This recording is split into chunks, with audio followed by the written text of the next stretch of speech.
Bom dia, amados. Que a graça e a paz do nosso Senhor Jesus esteja com você e com a sua família nesse dia. Amém?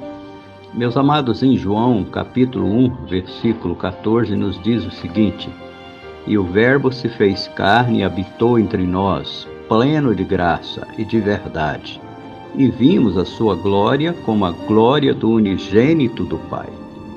O mistério da encarnação é algo que nos espanta e nos leva a adorar a Deus e sua bondade. Como Deus deixou a sua glória celestial e veio habitar entre nós?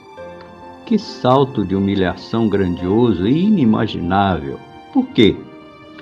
Por que se importar com seres humanos? Por que assumir a nossa natureza com toda a sua fragilidade e limitação?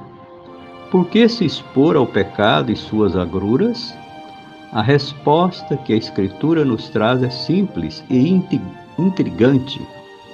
Porque Deus amou tanto o mundo que deu o seu Filho unigênito para que todo aquele que nele crê não pereça, mas tenha a vida eterna.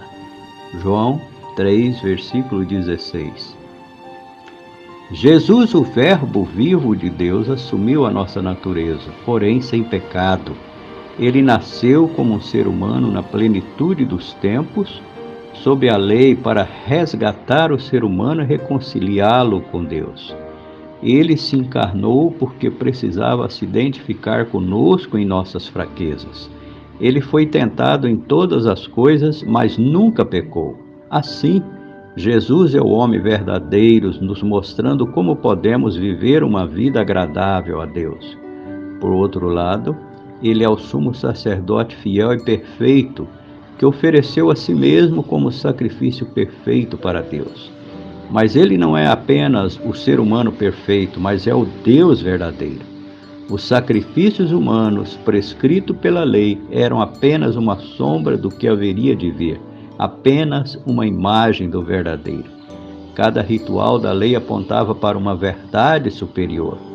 Cristo é o Cordeiro de Deus que tira o pecado do mundo. Por isso o Verbo se fez carne e habitou entre nós.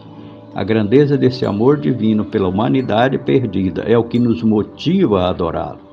Como homem, Jesus se identifica conosco. Como Deus, ele pode nos salvar.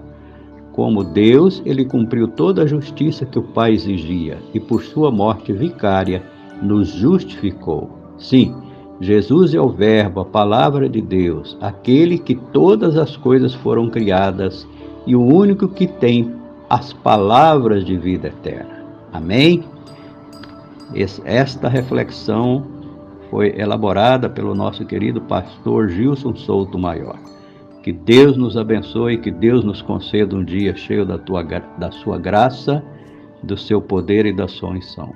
Amém.